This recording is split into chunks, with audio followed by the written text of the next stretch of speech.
નમસ્કાર દર્શક મિત્રો, ધ લોકસત્તા શોમાં આપનું સ્વાગત છે। આજે આપણે ભારત અને અમેરિકા વચ્ચેના સંબંધોની જટિલતાને સમજવાનો પ્રયાસ કરીશું, ખાસ કરીને એવા ઐતિહાસિક પ્રસંગોની જ્યારે ભારતે પોતાની સ્વતંત્ર વિદેશ નીતિ જાળવી રાખવા માટે અમેરિકાના દબાણનો સામનો કરવો પડ્યો હતો। તાજેતરમાં પૂર્વ રાષ્ટ્રપતિ ડોનાલ્ડ ટ્રમ્પે ભારત પર 50% ટેરિફ લાદ્યો હતો, ત્યારે એવું માનવામાં આવ્યું હતું કે આ નિર્ણય ભારતને રશિયા પાસેથી ક્રૂડ ઓઇલ ન ખરીદવા માટે દબાણ લાવવા માટે લેવાયો હતો। જ્યારે મીડિયા અહેવાલો અનુસાર આ મુદ્દે અમેરિકન સેનેટર લિન્ડસે ગ્રેહામે તો સ્પષ્ટપણે કહ્યું હતું કે રશિયન તેલ ખરીદીને ભારત વ્લાદિમીર પુતિનની યુદ્ધ મશીનરીને પ્રોત્સાહન આપી રહ્યું છે। આ ઘટના દર્શાવે છે કે આધુનિક સમયમાં પણ ભારતને તેની સ્વતંત્ર નીતિ માટે પડકારોનો સામનો કરવો પડે છે। આ કોઈ નવી વાત નથી। 1998માં જ્યારે ભારતે સફળતાપૂર્વક પરમાણુ પરીક્ષણ કર્યું ત્યારે અમેરિકાએ તેના પર અનેક પ્રકારના પ્રતિબંધો લાદવાની જાહેરાત કરી હતી। મીડિયા અહેવાલો અનુસાર તત્કાલીન અમેરિકી રાષ્ટ્રપતિ બિલ ક્લિન્ટને ધમકીભર્યો સંદેશ મોકલ્યો કે જો ભારત 6 કલાકમાં સીટીબીટી એટલે કે વ્યાપક પરમાણુ પરીક્ષણ પ્રતિબંધ સંધિ પર હસ્તાક્ષર નહીં કરે તો પ્રતિબંધો લાદવામાં આવશે। જો કે ભારતીય પ્રધાનમંત્રી કાર્યાલય દ્વારા રાજદૂત નરેશ ચંદ્રાને કોઈ પ્રતિક્રિયા ન આપવાની સૂચના આપવામાં આવી। જો કે ભારતીય પ્રધાનમંત્રી કાર્યાલય દ્વારા રાજદૂત નરેશ ચંદ્રાને કોઈ પ્રતિક્રિયા ન આપવાની સૂચના આપવામાં આવી, જેથી બાકીના પરમાણુ પરીક્ષણો પૂર્ણ કરી શકાય। આ એક કુશળ કૂટનીતિક ચાલ હતી। ત્યારબાદ ભારતે સીટીબીટી પર હસ્તાક્ષર કરવાની તૈયારી દર્શાવી અને તત્કાલીન વિદેશ મંત્રી જસવંત સિંહ અને અમેરિકાના સ્ટ્રોબ ટાલબોટ વચ્ચે લાંબી વાતચીત થઈ, જેના પરિણામે પ્રતિબંધો હળવા થયા। આ ઘટના દર્શાવે છે કે કેવી રીતે ભારતે પોતાની સ્વતંત્રતા જાળવી રાખી અને આંતરરાષ્ટ્રીય દબાણનો સામનો કર્યો। વર્ષ 2003માં ઈરાક પર અમેરિકાના સંભવિત હુમલાને કારણે ભારતના તત્કાલીન પ્રધાનમંત્રી અટલ બિહારી વાજપેયી એક મોટી કૂટનીતિક કસોટીનો સામનો કરી રહ્યા હતા। આ સમયે ભારતમાં પણ આ યુદ્ધનો વિરોધ થઈ રહ્યો હતો। મીડિયા અહેવાલો અનુસાર ઈરાક પર અમેરિકાના હુમલા પહેલા ભારતીય સંસદમાં પણ ભારે દબાણ હતું। વિરોધ પક્ષ માંગ કરી રહ્યા હતા કે સરકાર અમેરિકાની આ કાર્યવાહીની સ્પષ્ટપણે નિંદા કરે। ભારતના વિદેશ મંત્રાલયે એક નિવેદન બહાર પાડીને કહ્યું કે ઈરાકમાં થઈ રહેલી સૈન્ય કાર્યવાહીને યોગ્ય ઠેરવી શકાય નહીં। ઈરાક યુદ્ધ પછી અમેરિકાએ ભારતના રાષ્ટ્રીય સુરક્ષા સલાહકાર બ્રજેશ મિશ્રા પાસે ઈરાકમાં શાંતિ જાળવવા માટે ભારતીય સૈનિકો મોકલવાની વિનંતી કરી।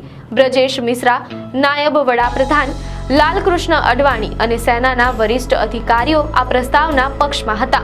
અમેરિકામાં ભારતીય દૂતાવાસે પણ નિવેદન બહાર પાડ્યું હતું કે તેઓ ભારતીય સેનાના સારા અનુભવને કારણે તેમની ભાગીદારી ઈચ્છે છે। તો કે પ્રધાનમંત્રી વાજપેયી આ અંગે દીવધામાં હતા।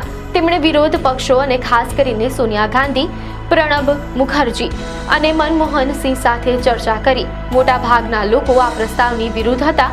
મીડિયા અહેવાલો અનુસાર સુરક્ષા બાબતોની મંત્રી મંડળીય સમિતિની બેઠકમાં વાજપેયીએ એક મૌનનો ઉપયોગ કર્યો। જ્યારે દરેક વ્યક્તિ સૈનિકો મોકલવાની તરફેણમાં બોલતા હતા ત્યારે તેમણે પૂછ્યું, હું તે માતાઓને શું કહીશ જેના બાળકો આ અભિયાનમાં માર્યા જશે?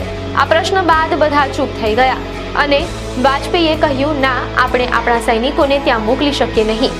આ નિર્ણય દર્શાવે છે કે વાજપેયી માટે દેશના સૈનિકોની સુરક્ષા અને દેશનું હિત સર્વોપરી હતું। પૂર્વ પ્રધાનમંત્રી અટલ બિહારી વાજપેયીની વિદેશ નીતિની નિર્ણાયક ક્ષણો વિશે વાત કરીએ તો જેમાં તેમણે ઈરાક યુદ્ધથી લઈને પાકિસ્તાન અને ચીન સાથેના સંબંધોમાં કેવી કુશળતાપૂર્વક કૂટનીતિ અપનાવી હતી।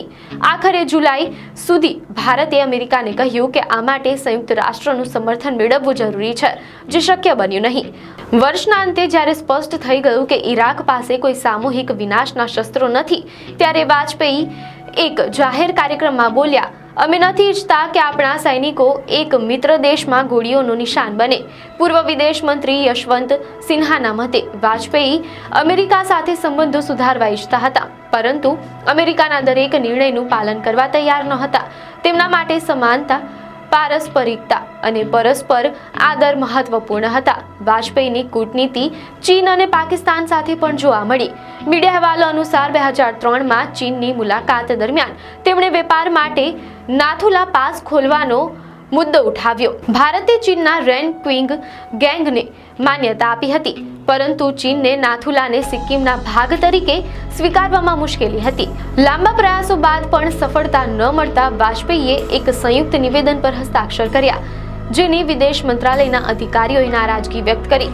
જો કે થોડા સમય બાદ ચીને પોતાના નકશામાં સિક્કિમને ભારતનો ભાગ દર્શાવવાનું શરૂ કરી દીધું. આને એક મોટી કૂટનીતિક જીત તરીકે જોવામાં આવે છે. આ પછી 2006માં નાથુલા પાસને વેપાર માટે ફરી ખોલવામાં આવ્યો. આ ઘટના બંને દેશો વચ્ચેના સંબંધોમાં સુધારો લાવવામાં એક મહત્વનો સીમાચિહ્ન સાબિત થઈ. પાકિસ્તાન સાથે સંબંધો સુધારવામાં પણ વાજપેયીની પહેલ અનમોલ હતી. કારગિલ યુદ્ધ છતાં તેમણે કાશ્મીરમાં ઇન્સાનિયત, જમહુરિયત અને કાશ્મીરિયતના સિદ્ધાંત પર ચાલવાની અપીલ કરી. તેમણે પાકિસ્તાનને સરહદ પારના આતંકવાદને સમાપ્ત કરવાની શરતે વાટાઘાટો શરૂ કરવાની ઓફર કરી. જાન્યુઆરી 2004માં ઇસ્લામાબાદમાં થનારી સાર્ક સમિટ પહેલા ભારતે સ્પષ્ટ કહ્યું કે વાજપેયી ત્યારે જ હાજરી આપશે જો પાકિસ્તાન આતંકવાદને સમાપ્ત કરવાની લેખિત પ્રતિબદ્ધતા આપે. મુશર્રફને ખબર હતી કે વાજપેયી વગર આ સમિટનું કોઈ મહત્વ નહીં રહે, તેથી અંતે પાકિસ્તાને ભારતની વાત માનવી પડી હોવાનું મીડિયા અહેવાલોમાં જાણવા મળેલ છે. આ બેઠકમાં ભારતે તે હાંસલ કરી લીધું જે તે પહેલાની આગ્રા અને લાહોર બેઠકમાં મેળવી શક્યું ન હતું. આ કૂટનીતિક સફળતા વાજપેયીના નેતૃત્વ અને દૂરંદેશીની સાબિતી હતી. આપને માહિતી સારી લાગી હોય તો વિડીયોને લાઈક અને શેર કરજો, ચેનલને સબસ્ક્રાઇબ કરજો.